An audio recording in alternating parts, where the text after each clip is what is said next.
Ultimately, for me, it was this fear of failure that drove me, which was ultimately about letting others down. When I was able to change that a little bit in terms of moving that to letting myself down, it changes things out. But many times early in my career, I didn't make the ask that I wanted to because I just thought I wasn't worthy or I thought I wasn't ready. Sometimes we got to say no to other things that are good so we can say yes to the many things that are going to make a difference, that are going to have an impact, that are going to leave a legacy, ultimately for generations to come. We all have the same amount of time, 86,400 seconds in a day. So it's how we use those seconds in a day to make that happen.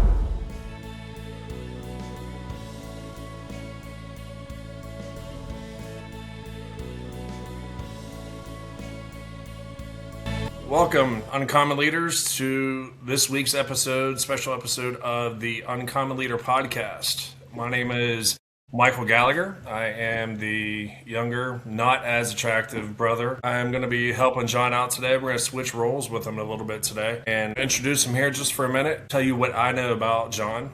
And as much as he's a fantastic big brother to me, John has accomplished many things in his career that have helped me grow into an uncommon leader on my side as well. Anywhere from a CEO of Growing Champions to working with IBM and a realtor. He is a fantastic husband, father, brother, son, all of the above. Everybody that interacts with John really grows around him. So what we're going to do today is we're going to turn the roles on him a little bit, and we're going to interview him so you guys get to know a little bit about John on the other side as well. So with that, I will say, John, thanks for trusting me to do this with you today. We got it, bro. I'm looking forward to this conversation. And sitting on the other side of the microphone maybe doesn't feel quite as fun, but I'm looking forward to the conversation today. It's just as important. And let's have a lot of fun with it. Well, I'm going to treat this just like any other Growing Champions podcast. We're going to start you off with you tell us a story about some time in your life that has led you to where you are now. Yeah, as I thought about this in terms of ultimately where our conversation's going today, I had a feeling you might give me my own medicine with regards to that first question, although it's not my first time on the Uncommon Leader podcast as a guest. We've done this before. But the story that came to mind for me, and it goes back into high school, and I'm going back a little bit. So we didn't have, the computer screen so much. We're just getting into Atari and things like that. But no doubt, you and I both, as we grew up, we were involved in sports. And for me, it was year-round. It was 3 sports year-round, basketball, football, and baseball. And I got to the point in high school where I was getting pretty busy at home, and Dad said, hey, you got to pick 2. You can't do 3 anymore, and this is not going to work anymore. And I look at that opportunity, I evaluate, I said, what am I going to do? Again, basketball was clearly one that was going to stick with me. That was my favorite sport by far. But then I wanted to choose between football and baseball. And when I look back on that decision, I feel like it's not a regret. That'd probably be too tough of a word to look at. But certainly it was a decision that I allowed the popular and what everybody else thought to drive my decision a little bit more than what I was good at and what I was passionate about. So I chose football over baseball. And again, it's not a regret. I had the opportunity to be on the first state championship football team there at Brook High School. And also I got to play a lot in basketball. But as I look back on that and I think about where I am today, there were definitely opportunities that I was probably better at baseball. I even got, baseball sitting here. I wasn't great. I only hit 1 home run. There it is. 45 years ago in terms of that 1 home run ball that was there, but it was something I was better at, and but I really chose kind of what others were thinking, and that's framed a lot of what my leadership has done today in terms of doing hard stuff and not just doing what others think, but what I'm driven to do as well. So here we are today. That's awesome. We share stories all too often. Sometimes our stories match, sometimes our stories don't. But the fun part is being able to share the stories together. I think that's in the past, I'd say 20 or so years, I think that we have grown closer together, which has been a benefit, I think, to both of us and to the family as well, that we've grown closer together. So I think that's awesome. Let's jump in. John, would you like to introduce, or would you like me to say we're going to add one more part to your bio like I have given a CEO? No, let's add it, man. You let them know what's going on here. Make this the announcement, if you will. We are here because of all the times that we've been reading all the books that you see in the background, we're going to add one more book to that background. We're going to add one more tick to that bio, and not just son, husband, father. We're now going to add author of his new book. And John, take the pleasure and introduce your new book to us. Hey, man, I'm looking forward to talking about it today. Here it is. It's not even the real one. It's like got a fake cover that's on there, the 8 common practices of uncommon leaders. So as you listen to this conversation today, when you're listening to it after we record it, it will have been launched on Amazon. And yeah, it's the first one that I've talked about for a long time. I look forward to chatting about the story, but ultimately it's through a lot of the lessons that you and I have experienced over the last 20 years as part of the RTA group and some other things leading into it. But ultimately it was the outcome of an event, if you will, that said I was tired of saying I was going to write a book someday soon. That, those two words just don't even match very well, someday and soon, that it actually came to fruition. So, whether it's 50 plus years of stories mapped out into 8 common practices, if you will, it's not the whole book, but it is the first one that I'm excited to talk about. Absolutely. Well, it's funny that you mentioned that. As I'm a teacher, and one of the things that is on our agenda for this year is vocabulary building and words to use and words not to use. And I think that your introduction there just took us in the right spot there. You brought up one thing that I was going to talk about here in a little bit, but I'm going to take you back before even the book started. I'm going to take you back to April of 2014. And I want you to think back to that time. Both your boys were in high school at the time. We were on a weekend trip and at a lacrosse tournament, and we sat down at a restaurant, and I believe that is the day that the original RTA was built.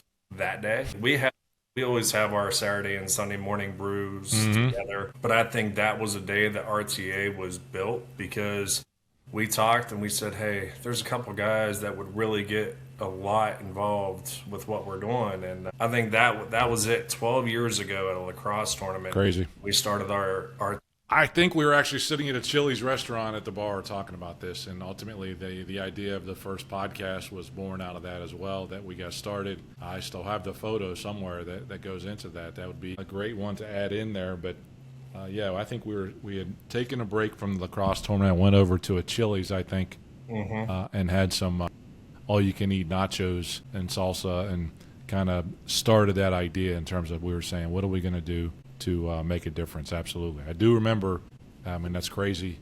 You remember the month and year, which is really cool. And it's hard to believe how much time has passed and how fast it's gone since then. I believe Time Hop is a powerful tool. Absolutely. Thank goodness for Time Hop. So I look back at it, and as I was thinking about this question, I'm like, I know when the boys were in high school, I don't know the dates. So I started going back through photos, and I'm like, okay, I found it. Like, there we are. And I do remember sitting up there and little notebook in hand, and the thoughts just started moving at that point in time. So that was the original beginning to RTA, and we have now 5 members. We have 3 other members with us that are fantastic. And it has grown exponentially in value throughout the years. So I think that was it. But let's jump into the book, and let's get started with the book. And first off, you've already spoken about, you can't just say, I'm going to do this someday. What was the story behind the original motivation, the trip that you took to begin the journey? Yeah, that's a great question, because, as I look about how I, wrote the introduction to the book, we had started our RTA group small there in 2014. We built that group up. We had 5 with Kevin and Dave and Jeff in there, and there was a time I remember, at least in November, would have been November 2024, we had a conversation about doing something hard together. And as we sat on the call, once again, we're like, someday we're going to do something hard. I said, hold on a second, let me do some research here. And I think I probably put in there something hard for men to do who are older or whatever that is. And a Spartan race came up. I said, hey, what do you guys think about a Spartan race? They're like, okay, we're in. And we signed up for it. April 2025 was our first Spartan race together as a group. Now, you didn't get the lovely opportunity to do that. You have good reason for that. There was nothing behind that said, we'd rather not have Michael and his thin blood bleed out on us during the race. So we kept that in hand. But I remember running that first race, how nervous we were to make that happen. The preparation led up to it. we ran that race, came across the finish line, and we said, oh, wow, that was good. What do we do next? And so we just kept asking that. We ended up signing up and saying we're committing to a trifecta, Spartan trifecta in 2025. Fast forward to November, I'm interviewing Lady Jill Schulman on the podcast, on the Uncommon Leader podcast, and about her book, The Bravery Effect. And we started talking about this Book Thinkers event that was coming up, and actually learned that she and I were both going to be in the same place. And the day before that Book Thinker event was a Stadion 5K Spartan race in Boston. And she asked me if I was going to run that. I said no, because I got another one the next week. And I didn't want to make it happen. I think because she was a Marine and because she was motivating, inspiring, guilting, whatever it was, she basically told me I was worthless and weak if I didn't sign up for that Stadion. So that once I got there for that event and ran through that Spartan Stadion event, it kicked off a week that was really powerful. Went to the Book Thinkers event for 2 days, and the host of the event, Nick Hutchison, who ended up writing the forewords of this book, ultimately said, you guys got to take a challenge, stop thinking about it, and write a book about what you hear over the next couple of days. And so something was a trigger, something was a catalyst inside. I said, that's what I'm going to do. I'm going to write a book coming out of this thing. It's going to get done. And sure enough, here we are about 9 months later after that event, and the book has come to fruition. I'm really excited that it was kind of that day ultimately that maybe even I overcame that someday effect, if you will, that many people do, to say I'll get to it someday. And we got this thing out. So it was great. It was a great week that led to this book. Well, I think that it's really interesting that you talk about all of that and those things that happen. Going back to the RTA group with it, we hold each other accountable for our reading. We hold each other accountable for our exercise. And the guys were really on you, where do you stand in your book? What is the process, and when are we going to get it in hand? It was kind of one of those things. So our group really, I think, benefited you. I think that the people that you worked with were absolutely amazing. And I'm glad that you did those things. It's going to really benefit all of us. I thought one of the things that was really funny too, as I got that and I made the commitment and ultimately put a stake in the ground with the date to get this thing out there and started posting some of the information on LinkedIn. I had one of my friends from over 20 years ago, Patty Hamilton, who I worked with in Roanoke. The first time I was in Roanoke, I think she said, "It's about time," as her response in the. So I would imagine I'd been talking about it for 20-some years. Yeah. But look, John Maxwell, who's been a big influence on this, has got a whole shelf of books behind me. He had to write his first book as well before he could write 92. I'm not saying I'm going to write 92 of them by any stretch, but if you're going to write 92, you got to write one. And so this one has come out. Absolutely. I'm pretty excited about it. You can't do the Spartan until you take the first step. That's right. Exactly right. Well, without giving out too much information about the book, I'm going to go through a few of the things here with you that when I was reading through it, I thought really stood out to me. We'll talk about Philippians. Are you tired of being tired? I know I was. That's when I was glad to find Own It Coaching. Now my resting heart rate's down 20%. Sleep quality up 300%.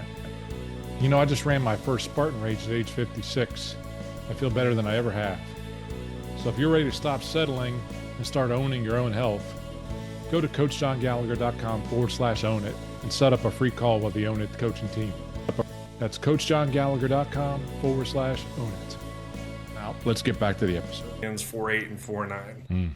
And, how do we break those barriers that we see in those two right there? Well, you think about those two verses, and they really were very impactful on the book itself. In fact, I had thought about the original title that I'd been running through was the 4:9 principle, Philippians 4:9. So Philippians 4:8 is ultimately a verse written by Paul, who was telling us whatever is true, whatever is noble, whatever is right, ultimately those things that are excellent or praiseworthy, we should think on these things. And it's a very popular title. In fact, Tommy Newberry wrote a best-selling book called The 4:8 Principle, one that was very impactful for me and sits on that shelf right there. And I've shared with many folks about that in terms of our mindset and how we have to have a positive mindset. But I thought that the verse stopped a little bit too short, and that 4:9, Philippians 4:9, actually closes the door in that, and it turns it from thought into action, where Philippians 4:9 ultimately says, and whatever I've taught you, whatever I've modeled, whatever I've shown you,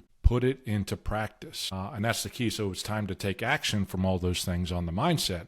And that's where, again, the backbone of the book, if you will, is about action and the 8 common practices, rather than calling them habits or discipline, whatever they were.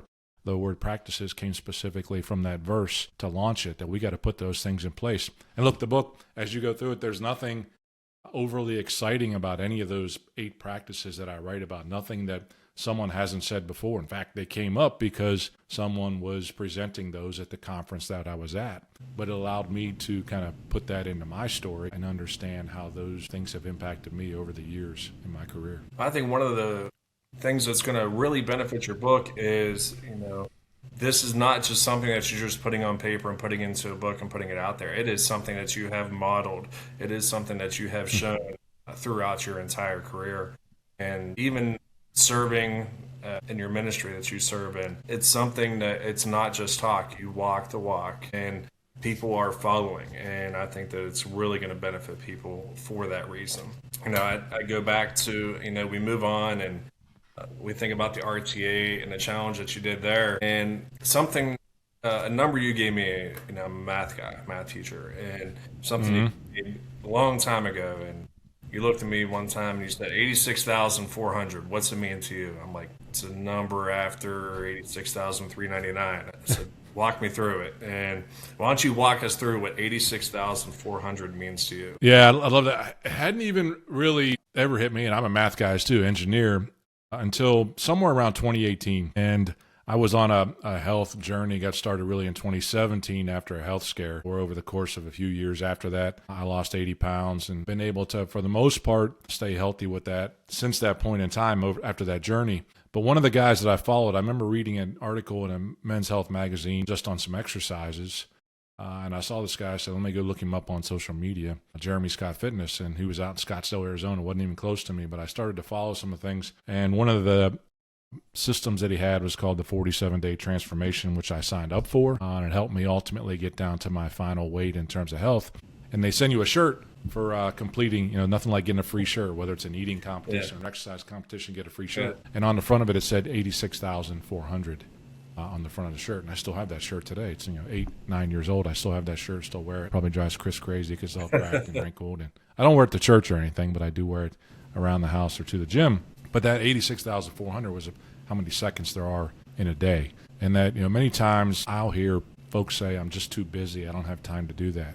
Look, we know a lot of people who get a lot of things done. We know a lot of people who are successful, and we look at those things, and we all have the same amount of time. 86,400 seconds in a day. So it's how we use those seconds in a day to make that happen. Unlike sports, we don't get to stop the clock. We don't get to call time out and try to replan.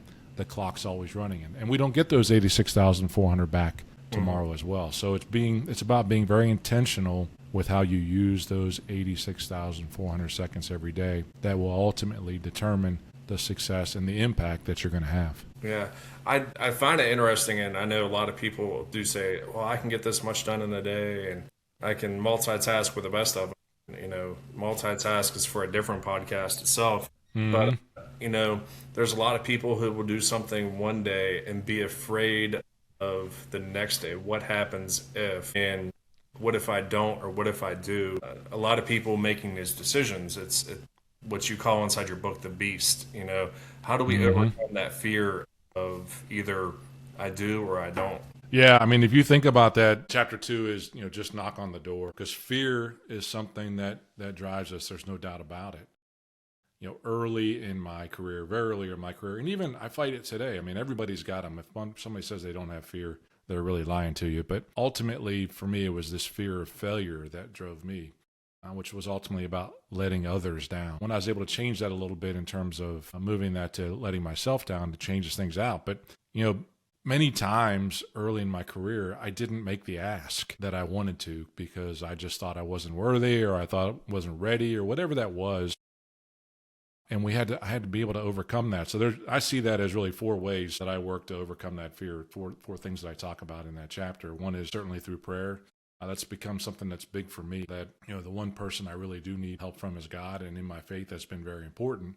And so when I do have a need, when I do have a fear, I kind of take it to him, and he says he'll take it from me. Joshua 1:9 says, be strong and courageous, for I am with you. absolutely is true and what happens there. So that's really the first step we should take when we have fear, is to turn that over. But the second then is like accountability. So we're often afraid to state those goals out loud. But if we state them out loud to someone, especially like a group of people that we can rely on, they can be there as well to help let us know, hey, you're starting to fall behind here just a little bit, and make that happen. The third step that I suggest is reflection. As we go through each of those things, we're not always going to win. Sometimes there will be a no. But if we're learning from that, that's the most important thing. What did I do well, and what could I have done better? So that it helps me adjust. So reflection is very important in any of those situations where we're afraid of hearing the term no. That keeps us from going. But the fourth step is just the action. We just got to do it. We got to overcome it. We got to do it. I've heard the statement by Joel Schulman as well. This was after I wrote the book. It didn't get in the book, but confidence does not precede bold action. It doesn't come before bold action. You learn confidence by taking bold steps and making things happen. One that was very specific for me was actually asking for a guest on a podcast who was kind of, if you will, bigger in name than I was. I'm like, why would he ever want to be on the podcast? But I wrote a note to that person, kind of overcame, knocked on that door, and sure enough, he said yes. And frankly, if I look back on it, I've really only had one no as I've requested people to be guests on the Uncommon Leader podcast, and I haven't given up on that one yet. I'll be coming back to him. But there are many times that this fear paralyzes us from doing things. And I say this inside the book. Mark Twain said, basically, we create a lot of fears in our own minds, of which 90% of them rarely even happen. So we just got to be ready for that.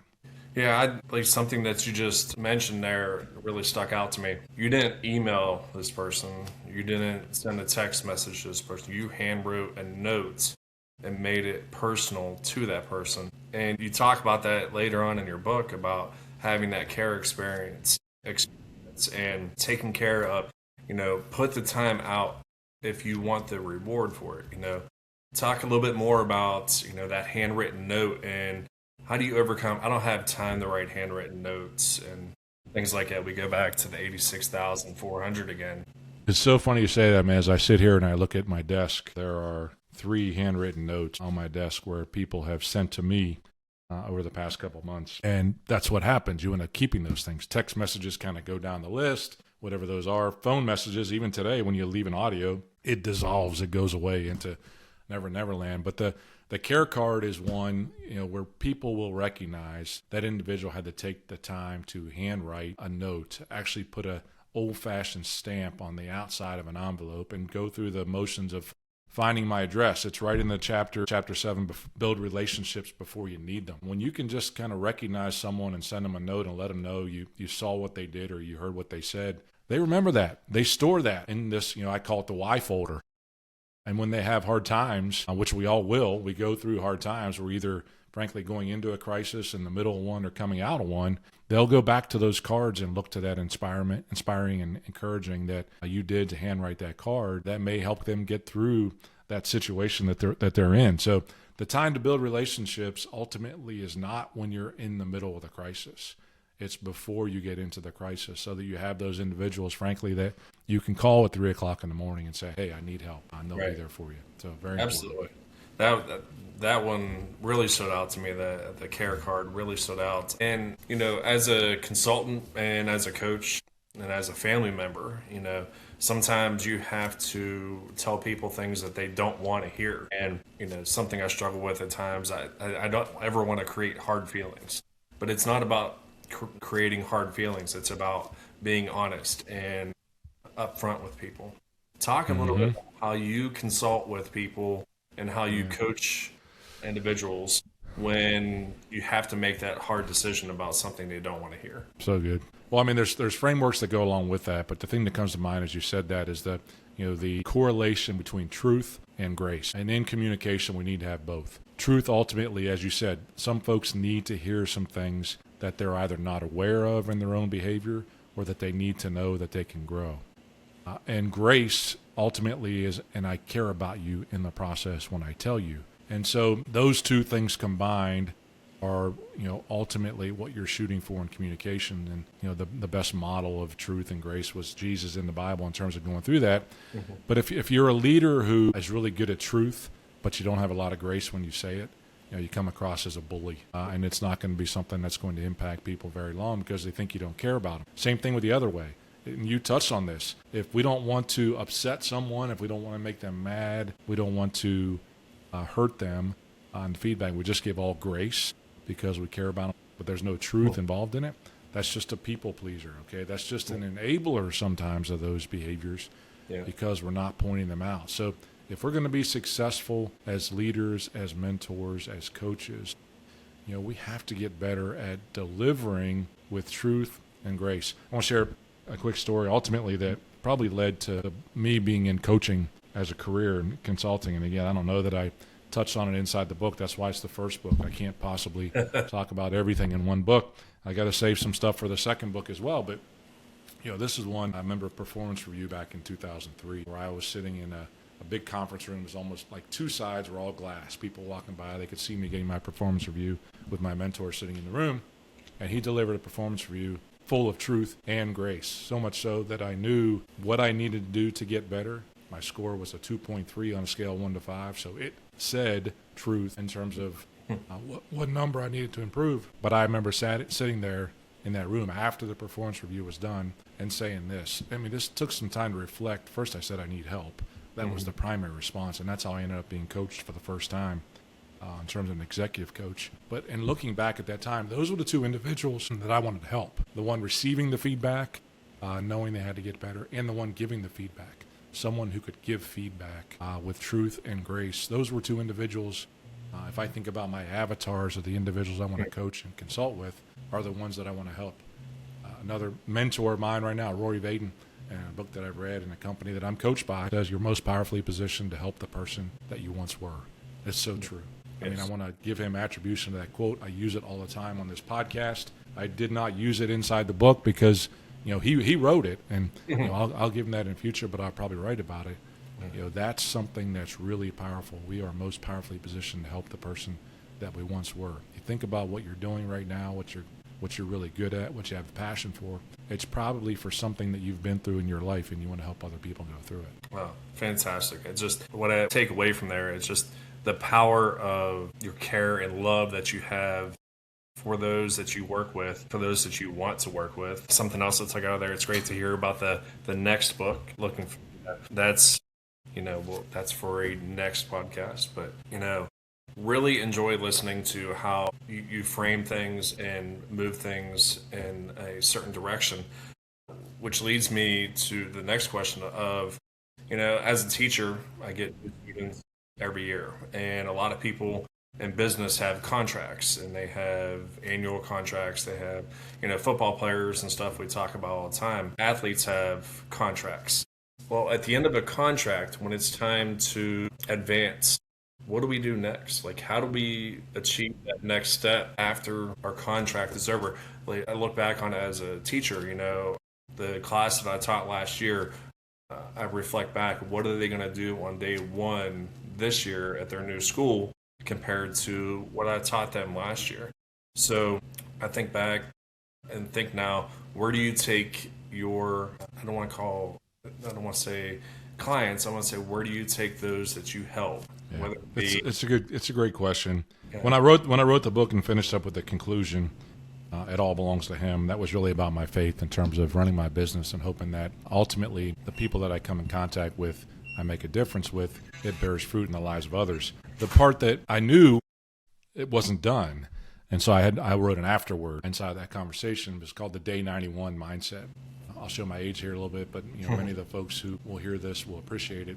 Tony Horton had a big exercise routine or program way back in the early 2000s, may have been before that, called P90X. Mm-hmm. And I'd watch folks do that. I never did that myself, P90X, or today it might be considered 75 hard.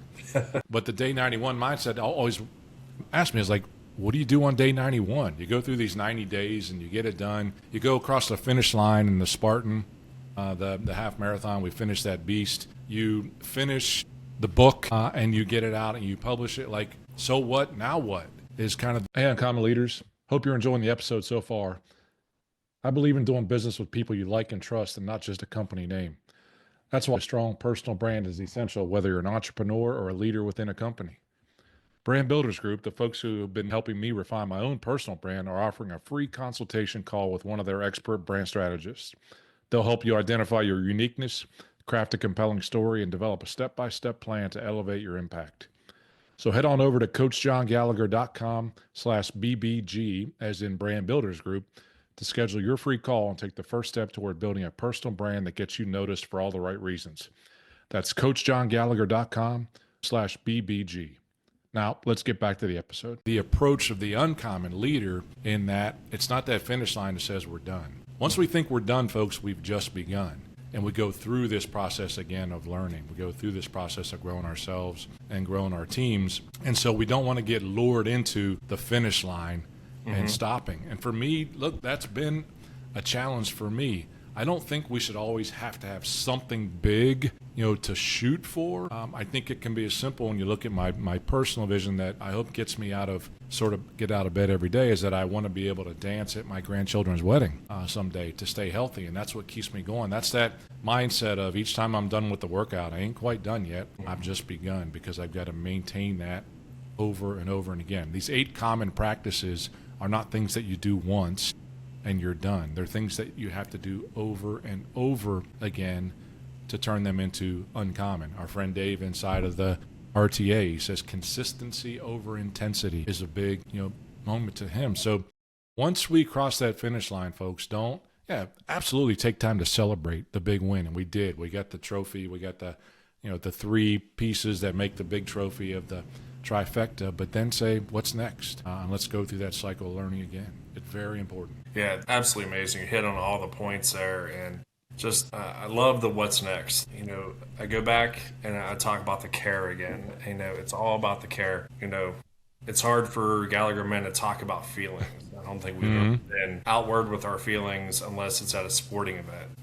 Always inward with our feelings. I love what you do for my son and how you are around him and what you want to do around him. And that is absolutely amazing. I watch how you are with Chris and Brendan and Joseph and now Amy. Where do you want to go with this book to lead them further on with your family?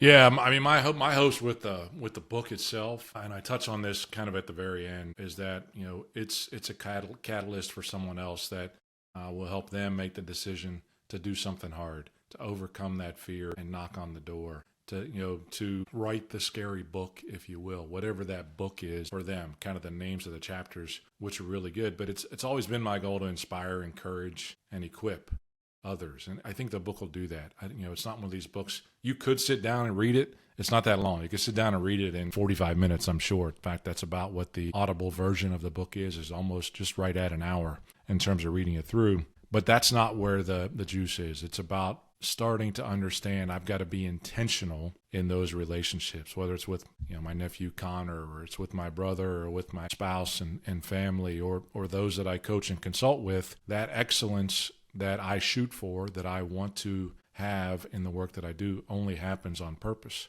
And that only happens with intentionality. That only happens with, all the way back to one of your first questions about 86-400, about being very intentional with how I use my time, which sometimes means we got to say no to other things that are good so we can say yes to the many things that are going to make a difference, that are going to have an impact, that are going to leave a legacy ultimately for generations to come. That's amazing. I'm so happy that you allowed me had the faith in me and the trust in me to talk about the book with you before and as it comes out. Finishing up with that legacy that you have there, we talk all the time. If you don't see somebody for a long time, what are they going to say about you? It's not what you do in front of them, it's how you make them feel. 20 years from now, 20 years ago, I can look back and I can think of somebody 20 years ago. Is there that person, for all of us? And that's our legacy that we leave. But speaking of legacy, you've got to close out your Uncommon Leader podcast with your final question. A final closing statement for us, John, about the book, where we'll be able to find it, when it'll be available to us, and what is that sign at Barnes & Noble going to say when they put the book up? Yeah, so again, while you say thank you for the opportunity, I appreciate you taking your time to, if you will, help equip others to learn more about the book. It's available. You can click through my website. The primary location is going to be on Amazon. Self-publishing in today's world, I love how that is able to reduce the time to get there, and it's still been a lot of work. I got a lot of folks to thank that have made an impact in the stories inside of that, and you can read that inside with the acknowledgments too. But I think about the billboard, if you will, that I'm going to write that message on and why I put it there. And, I think that it's going to be with question, because I like to ask questions, is who's going to write your name on their list? And that's a positive way. To me, that's the greatest story ever told. And you just touched on this a little bit. Look, for us to make a difference in somebody's life where they're sitting down in a room one day and they're asked to write the names of individuals who've made a difference on their life, and your name is able to make it on that list, that's the greatest story ever told. That's what I'm talking about with regards to who's going to write your name on their list. And if you're going to make that happen in somebody's life, you got to choose who that's going to be, pour into them, inspire, encourage, and equip them so they see that and ultimately write your name down on the list in the future. So who's that person for you coming out of this podcast after you read this book that you're going to pour into so that they will write your name on their list in the future? That's the legacy that you're looking to create. That's the impact that you want to have. That's ultimately what you get to say when you're done. Well done, good and faithful servant. We don't retire. We keep working this, and we got a purpose in life, and that's what it is. Make a difference. Fantastic. Well, Uncommon Leaders, that is John Gallagher talking about his upcoming book. It will be on Amazon as soon as you get done watching this podcast. John, hope you get it. Leave a comment for us. Let us know what you think of the book, and we'd appreciate it. Yeah, and if you've made it this long in this episode, and you've allowed us to entertain you, if that's the right word, over the last 40 or 45 minutes or so, whatever that's meant, here's what I'll do for you. You leave a comment on the podcast somewhere. You write it down or send me an email at john@coachjohngallagher.com, and I'll send you the free Audible version of the book as well, where I've gone through and read it, and you'll have that available to you as well. So that's a special gift for those who have made it all the way to the end with us, Michael, to make that happen. Awesome. Write a note, and I'll send them the Audible version. That's awesome. Just remember I'm the good-looking one, right? Absolutely. Yeah. All right, brother. Be well. All right. Thank you. Bye. Until next time, go and grow champions.